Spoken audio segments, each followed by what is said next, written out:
Well, so let's talk about that. Menopause Bootcamp.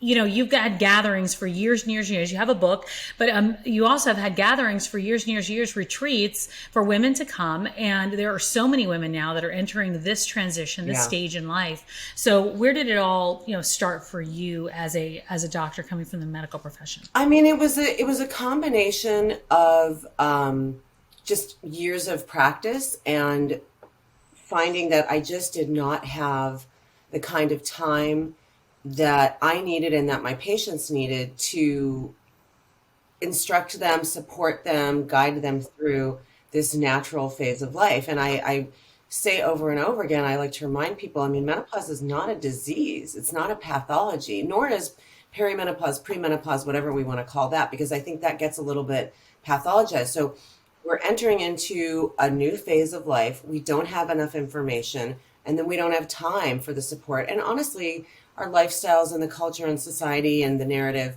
don't support us at all either, because aging is really a third rail topic, and especially aging in women. So it's a combination of pressures, and I couldn't find the resources in my clinical practice to really create an environment that was going to be educational for people. So that was sort of my first impetus. I was sort of frustrated about this. The other thing is that, Tamsin, whenever I'd give a talk about anything, at the end of the talk, all the hands would go up and it'd be asking me about bioidenticals and all this stuff. And I was like, whoa, there is really a need. There's a mismatch in the information and the need. And then the final thing for me was that I was interviewed by a dear friend who is 20 years my junior in a public forum. Obviously, this is before the pandemic. And she brought me in to talk about menopause. And I was gratified, but I was surprised. I was like, you're 32. And during that conversation, first of all, the audience was really diverse in terms of age, experience, race, ethnicity. It was really fantastic in that way. And I had an aha moment. And I said, wow, we have lost this intergenerational conversation. This is really important. And I could not let it go. And I was like obsessing about it for about 4 or 5 days. And literally I was driving down the street. This is very LA. I can tell you where I was. I was driving down the street and it like downloaded Menopause Bootcamp just came into my brain, Tamsin. I didn't know what I was going to do with that. And I came home and I talked to my partner who is a fitness pro and a former bodybuilder of 35 years. And I was like, I want to do this. And we went to a friend who owned a yoga studio and we just started playing around with it. And I created a 4-hour experience of me helping to create awareness, destigmatize, use the word definitions, because people don't even understand the definition of menopause. The questions and answers, we do a fitness thing. So there is a boot camp part of it. And then we come back together. And the thing that has been and had been so amazing to me was that I really thought people were coming for the information, and they were. But what they left with was community. And that has been, I'm sure you can attest to this. The community that is built is honestly the thing that brings us forward. And it's the thing that has been missing. So that's kind of the origin story, so to speak. Well, I love the origin story, and I love the fact that I love how it came to you. First of all, I always wonder where those aha moments come. Yeah. And I love that you know where you are and what you were doing, because you remember that for a long time. And that is your story for a long time Yeah. of why this was so important, because you couldn't stop thinking about it. I also think you talk about community, and I hear the word over and over again. And this is a time of, that women feel isolated, but they feel isolated because of the lack of information. Right. If we were hearing this all the time and we were talking about it 20 years before, which is happening now finally, then we wouldn't be feeling like this. But I'm so proud that there's a group of women out there that are being, that are being out loud, and they're being honest about it Yes. too. Yes. And they're adding a little bit humor to where it You needs have to go. to. You I have know. to. I mean, I, there's just it's not, I guess it's joyful. It's a celebration. And I want to like sort of rebrand a little bit and reframe. I want people to approach it a little bit differently, but that doesn't mean all of it's awesome. Like, is it great waking up to pee 5 times in the night? No, Do I enjoy sweating randomly? I had an event last night, and I mean, thank God I was in a room full of 50 women. Although, frankly, I wouldn't care if I was in a room full of 50 men, but that's me. And Yep. I had a hot flash, and I was like, oh, geez, I had to hold on, everybody. I had to stop the talk, take off the thing, and then keep going. But that is normalizing it, like pretending that everything is, hunky dory and like you're the same as you were well, that is bizarre. Like, in what world do humans not Yeah. change? And so No. we have to stop buying into that narrative also, that it's not okay to evolve.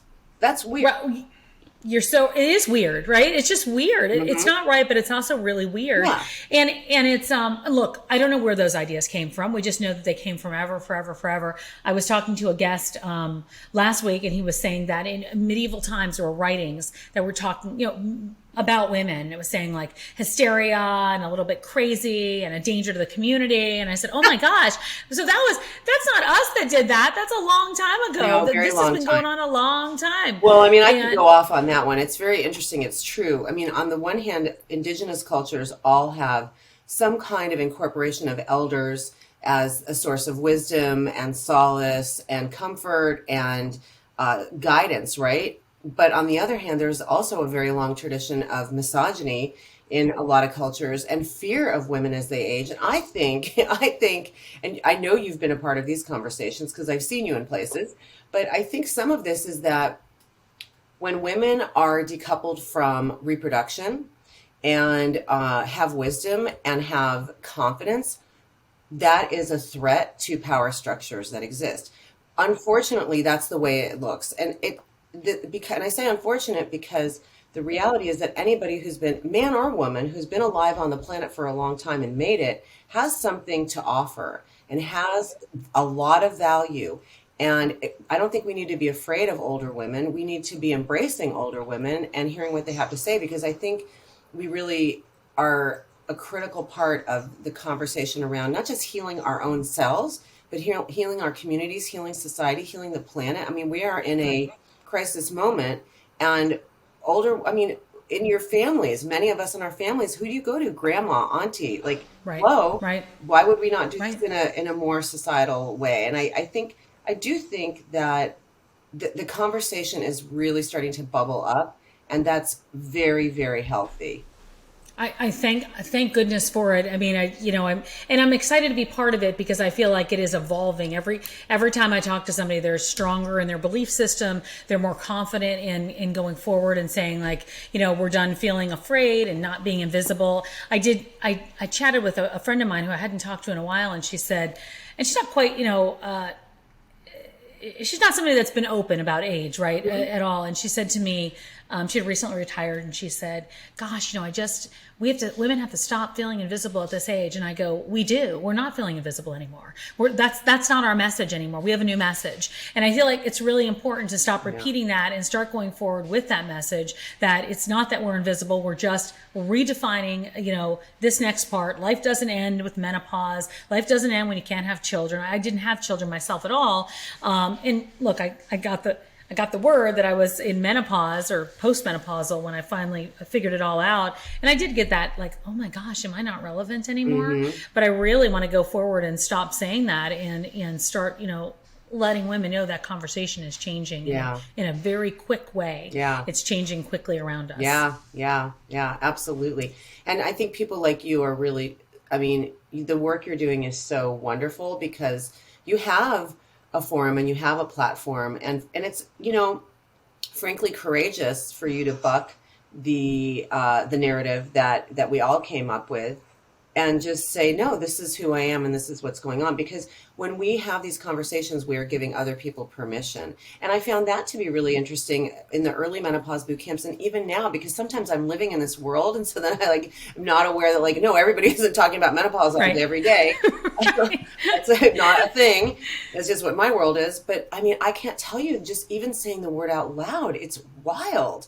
People are very concerned about using the term. So even using the term over and over and over, again, it's removing that stigma. And then it's allowing for space to explore how we can optimize our health, how we can optimize our day-to-day living, which is what the book is about, what the boot camps are about, and spreading that word. And, I'm going to be creating a certification process. So in 2023, people can be doing this in their own communities. Because for That's me to great. say that I understand what your community needs exactly, that's arrogant. And I know that Yeah. that's not true. And I really do see this as a grassroots movement. I agree with you completely. It's funny. I was with another woman and she's in the fashion world. And I said, there's a lot to talk about to combine fashion with menopause.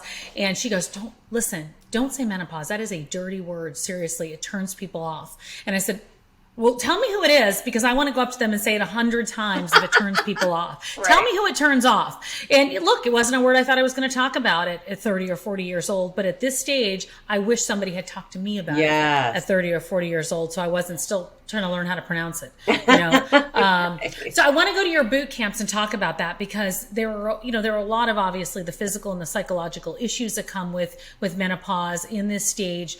Changes in libido, metabolism, body image, just kind of fears overall. And you address those things. What do you think by far is the biggest, maybe physical concern that women have? We talk about hot flashes, but I am recently going back to low libido as something that's really at the core, because I think that, I know that affects confidence outside the bedroom. Absolutely. I mean, that is a huge, sexuality is a very, very important force in our lives, throughout our lives. And I think I see two things. I mean, I see more than that, but I think they kind of fall into two varieties. One is grief and fear around loss and change. And that comes from, it's a normal process. And I think as things change and our bodies change and we have physical changes that are related to estrogen declining and going away, and that changes the physical response. It changes arousal. It changes the vaginal response. People have vaginal dryness. They have pain. And then it turns into a whole host of other issues, right? So there is a real thing that's happening. And if you think something's going to change or go away that's been important to you or important to your relationship, and you don't think there are solutions, you don't know what the solutions are, that of course you're going to be afraid. So Sure. The important message here is there are many, many things we can do. They are available widely. You just have to understand, is it going to be that you are using the right lubrication? Is it going to be that you're going to change the tissue with energy-based devices like laser or radio frequency, which, the caveat there is I really feel strongly that if people are going to do these procedures, they should be working with somebody who really knows their way around a vagina, basically a gynecologist. Because Yeah, I have I don't know. That seems like too chancy. well, If you're but not there are with an people expert. out there doing stuff, and then hormones. People Yeah. are very, very afraid of hormones and don't understand how hormone therapies can work. And there are local therapies that are used vaginally that are safe for everybody. I'm a breast cancer survivor. I can and do use vaginal hormones.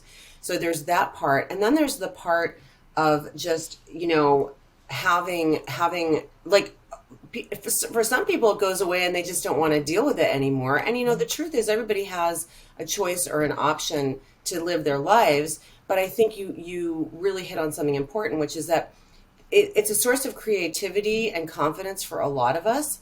And I mean, there's all sorts of data out there about sexuality as we age. The reality is that people who want to maintain some kind of sexual experience, whether it's with themselves or others, do it. They find a way. And people who don't. And I'm not here to judge that, but I will say that for me, it's been really interesting. I did create children, and I did create a career, but I'm finding this huge renaissance in creativity as I moved into these menopausal years. And is it all related to sex? I mean, no, but I think that my sexuality is a part of that.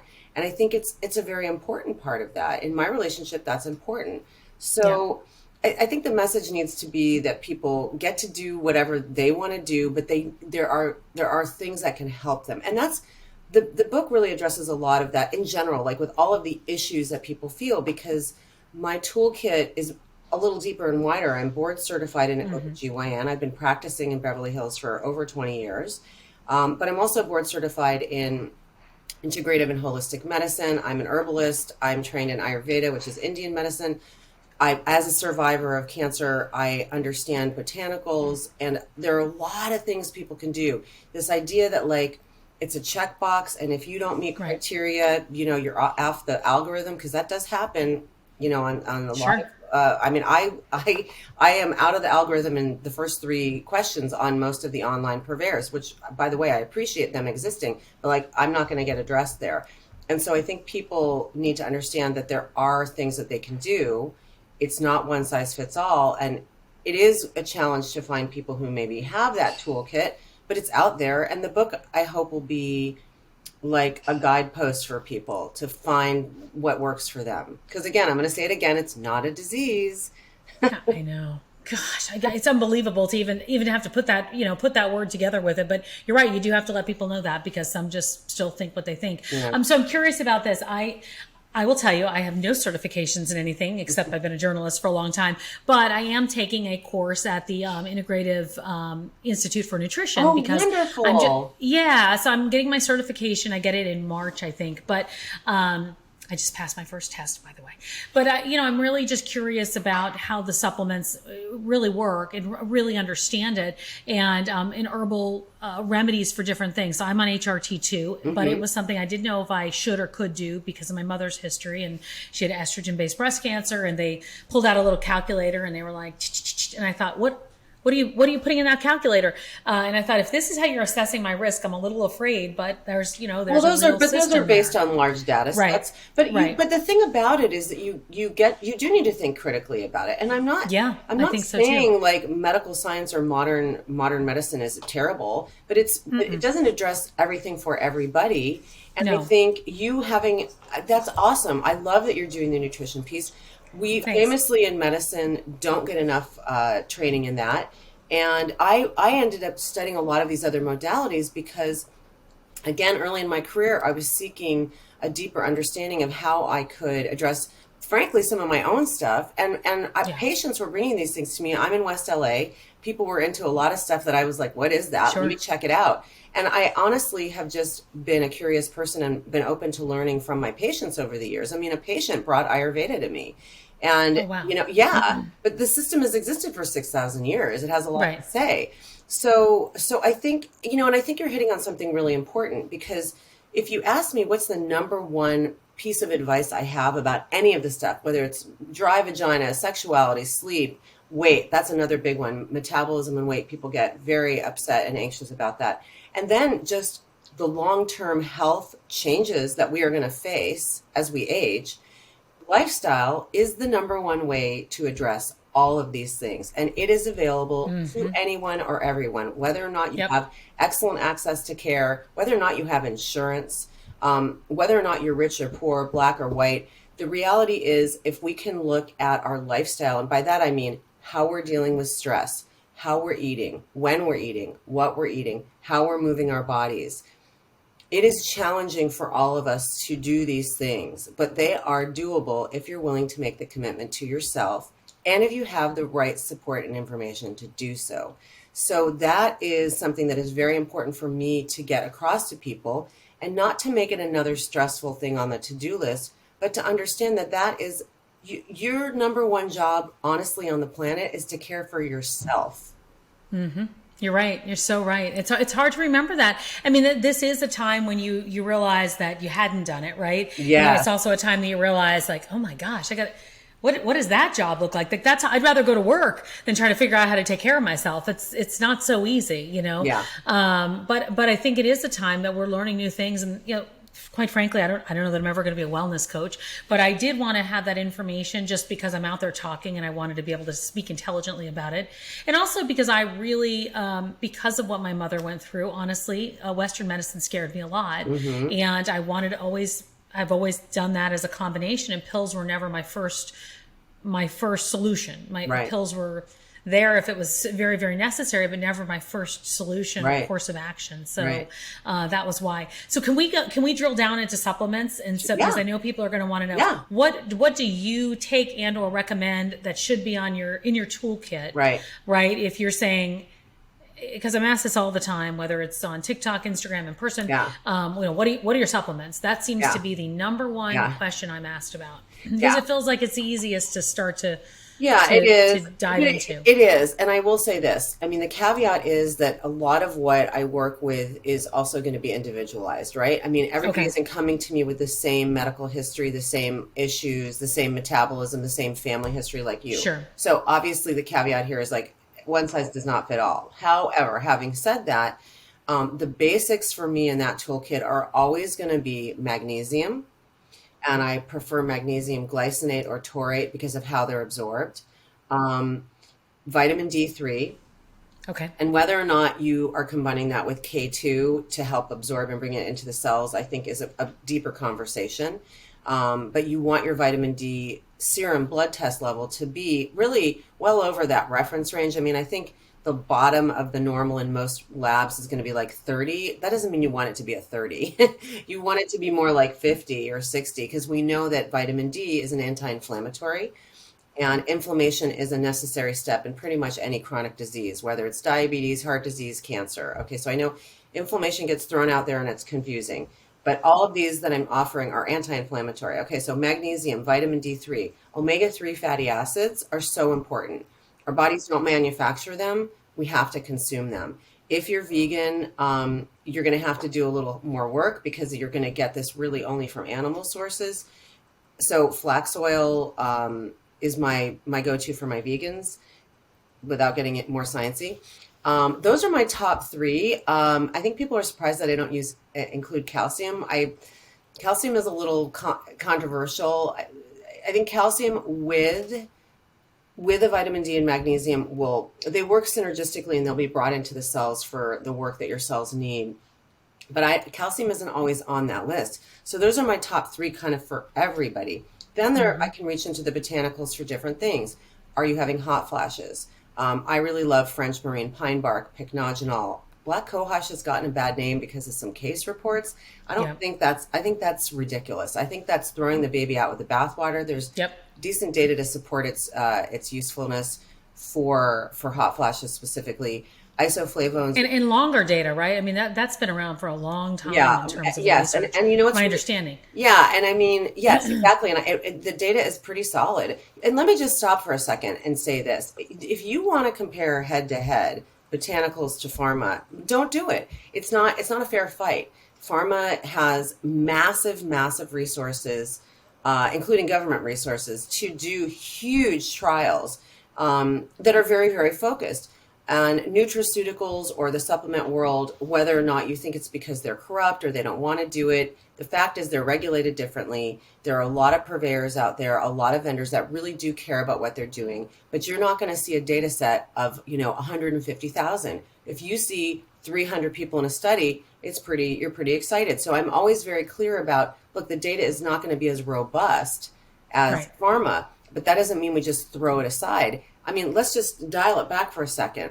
You are what you eat, literally. That adage is absolutely true. And if you look at the work that we now understand in terms of the microbiome and the gut, if you're not even absorbing properly, how are you going to get the things into your cells that your cells need to work? It's like common sense. Sometimes my colleagues in medicine get so like lost in the weeds, and it's like, you guys, hello, this is like, what? Stop it. Like, whoa, losing the forest for the trees. So I digress, but that brings me to the next thing, which is gut. If your gut is not healthy, forget it. You can dip yourself in vitamin D. It's not going to work. So getting your gut back in order, which really primarily is an inside job with the nutrition. I think people know about probiotics, but the thing is if you put the bacteria, which is what probiotics are, into your gut and you don't feed them properly, they're going to die. So prebiotics, fiber, again, common sense, fiber, fermented foods, really important to incorporate. There are some digestive enzymes that I think work great for certain people. Berberine for metabolism, I really like for certain people. So I could go on and on. But I love it. Tamsen, the most important thing is to know your supplement company. Because all this is not created equal. And randomly now going after listening to this podcast and going onto Amazon and berberine. So on my website and in the book, I do discuss the brands that I know are doing good work and creating clean products. when my patients want to look more into Ayurveda, like just getting random Indian, oh no, that's not a great idea. I have companies that I know that are doing That's great. really really evaluating the process of growing and processing so that we know that things are safe, not, having a lot of heavy metals and things like that. It's really important to do your due diligence. Yeah, it really is, because I go every once in a while. I go on Amazon and I'm like, oh my gosh, I don't even know where it's coming from, what it Right. is, and how much of whatever that ingredient is in it. I'm encouraged to hear you talk about, though, vitamin D and then K2, because I just started doing that with one of the companies that I like, and it's just like a drop of it. It's Yeah. so Yeah. concentrated, but I feel like that's able to be absorbed. So I put together this smoothie in the morning where a lot of my supplements all go into that, so Amazing. that I feel like I'm getting all of them. So it's my hot girl smoothie. Oh, I'll I send you the love recipe. it. That's great.